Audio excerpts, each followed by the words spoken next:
Hi అండి, నమస్తే. నేను మీ లక్ష్మీరాజ్యం. లావు మిర్చి చూడంగానే మనందరికీ గుర్తొచ్చేది పచ్చిమిరపకాయ బజ్జీ. కానీ వీటితో మంచి పులుసు పెట్టుకుని భోజనం మొత్తం తృప్తిగా చేసేయచ్చు అంటే నమ్ముతారా? ఈ రెసిపీ నేను చెప్పినట్టు ఫాలో అయ్యి చేయండి. మరొక డిష్ అవసరం లేకుండానే రైస్ మొత్తం లొట్టలు వేసుకుంటూ తినేస్తారు. ఇంట్లో కూరగాయలు లేనప్పుడు కూడా ఈ కూర చకచకా చేసుకోవచ్చు. తయారీ విధానం చూసేద్దామా? ఈ బజ్జీ మిర్చి మా ఇంట్లో కాసినవే. లావెండి మిర్చి గింజలను వేస్తే బజ్జీ మిర్చిలాగా పెద్దగా కాసాయి. కావలసిన పదార్థాలు: బజ్జీ మిర్చి లేదా లావు మిర్చి అర కేజీ తీసుకోండి. ఈ పచ్చిమిరపకాయ పులుసుకి లావు మిర్చి అయితేనే బాగుంటాయి. కారం తక్కువగా ఉండి పులుసు టేస్టీగా ఉంటుంది. ఉల్లిపాయలు 4, పచ్చిమిర్చి 6, కొంచెం కొత్తిమీర. మసాలా కోసం అల్లం 1 ఇంచు, 1 వెల్లుల్లిపాయ, 3 స్పూన్లు ధనియాలు, 2 స్పూన్లు జీలకర్ర తీసుకోండి. 50 గ్రాముల చింతపండు.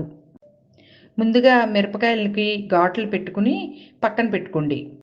ముచ్చికలు అలాగే ఉంచుకోవాలి. చింతపండును నానబెట్టుకుని రసం తీసుకుని పక్కన పెట్టుకోండి. ఉల్లిపాయలను పచ్చిమిరపకాయలను ముక్కలుగా కట్ చేసుకుని మిక్సీ జార్లో వేసుకుని మెత్తగా పేస్ట్లా మిక్సీ పట్టుకోండి. అల్లం, వెల్లుల్లి, ధనియాలు, జీలకర్రను మిక్సీలో వేసుకుని మెత్తగా మిక్సీ పట్టుకోండి. ఈ మిరపకాయ పులుసుని నేను మట్టి పాత్రలో చేస్తున్నాను. స్టవ్ మీద కడాయి పెట్టుకుని వేడెక్కిన తర్వాత 3-4 స్పూన్లు ఆయిల్ వేసుకోండి.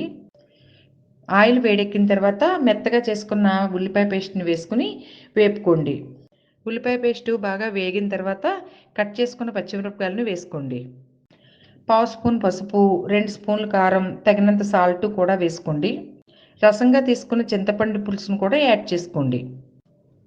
1 గ్లాసు వాటర్ కూడా వేసుకుని అన్నీ బాగా కలుపుకోండి. చింతపండు పులుసు మీ టేస్ట్ని బట్టి వేసుకోండి. మిరపకాయ పులుసుని 5 మినిట్స్ మరగనిచ్చి దానిలో 2 స్పూన్ల మసాలా పేస్ట్ని యాడ్ చేసుకోండి. అన్నీ బాగా కలుపుకుని మూత పెట్టుకుని ఉడకనివ్వండి.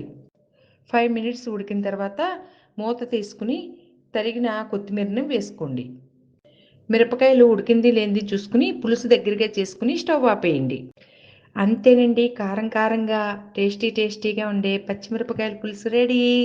ఇంట్లో ఏ కూరగాయలు లేనప్పుడు ఈ పచ్చిమిరపకాయలు ఉంటే ఇలా పులుసు పెట్టుకుని వేడి వేడి రైస్లో తింటే చాలా చాలా బాగుంటుంది.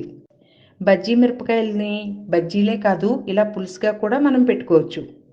మీరు ఇలా ఒకసారి ట్రై చేసి కామెంట్ బాక్స్లో ఎలా వచ్చిందో చెప్పండి. Take care friends, bye.